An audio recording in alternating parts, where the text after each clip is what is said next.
Hey everybody, it's Jason Blaha here, and the other day I said something in a video that I said was really kind of its own video, and this obviously sparked a few questions.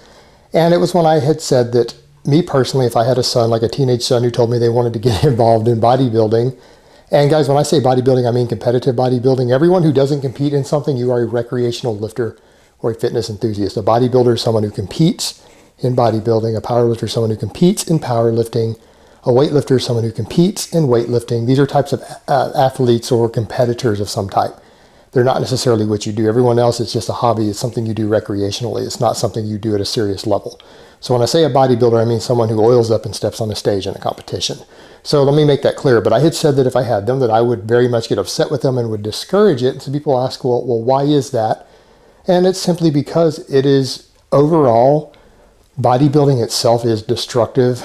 You put far, far more into it than you will ever get back out of it. And I'm not saying that to be mean. Some of my good friends, there are people who I just love to death, who are friends of mine, who are competitors in various physique endeavors. They're some of the awesome, coolest people I know.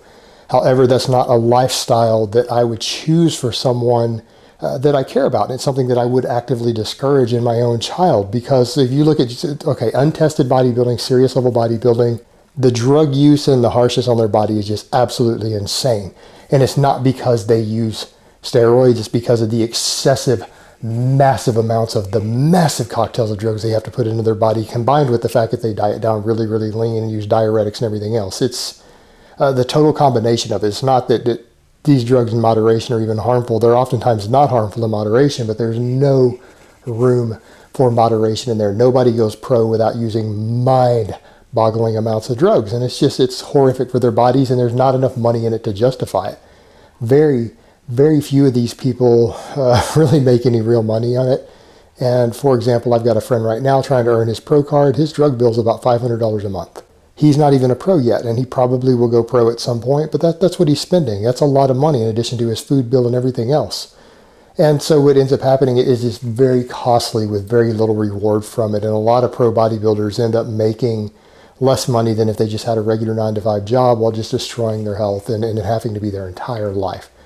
And the thing is, some people, if that's what you're really into and you've already caught the bug, then you've got to do what you got to do to fulfill your life. But it's something that you probably shouldn't want somebody to get into for that. And it's when we come to the natural bodybuilding thing, the same thing is amplified in that there's even less in it. There's less money involved. Now, the argument is that there's less money spent on drugs and food, so that can balance it back out. We run into the same thing of, you run into another end of the spectrum is that, yeah, a lot of the guys are on drugs, but they're on amounts that are not as harmful. And no, natural bodybuilding isn't natural. Massive numbers of those guys are on drugs.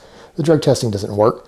But we run into another issue, and it's guys like John Hollywood, who has a science background. He himself preps people very successfully. I've heard him say, and seen it in writing and screenshotted it before, that he thinks that truly natural competitive bodybuilding is very unhealthy, possibly more so than people who use casual amounts of drugs who do it. And it's because it is not healthy to crash your hormone levels for any extended period of time, and dieting down that lean for men and women both will crush your hormone levels. It can push your testosterone levels way below the normal threshold. You can end up with the testosterone levels of a 70-year-old man. I know multiple competitive bodybuilders who are men, who are friends of mine, who all struggle with impotence, lack of sex drive, all sorts of erectile issues going into their contest, and sometimes for months after they do a bodybuilding show. And the same thing, your thyroid levels can crash. You're pushing all your hormone levels way down, dieting extremely lean to a point to where it's not healthy. It's not healthy to be ripped that much. And so these people they end up sacrificing their health and their well-being to obtain that look, and they don't really get anything out of it other than some personal reward. And it's just that it feels like they sacrifice so much to get so little back. And again, if that's a passion you've already developed and that's what you have to do to be happy, okay. I mean, that's your life. Do what you need to do to be happy. If it makes you happy, go for it. Give it 100%.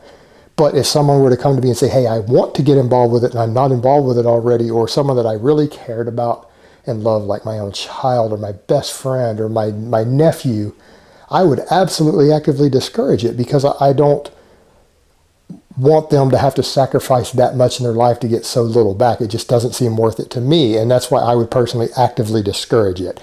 It has nothing to do with the fact that the people who already love it and it's their thing, and the more power to them. I just wouldn't advise anyone that I care about to get involved in that for those reasons, and it's that simple. All right, guys, but that's really all I have to say on that today. I hope it's been informative, and I will talk to you guys next time.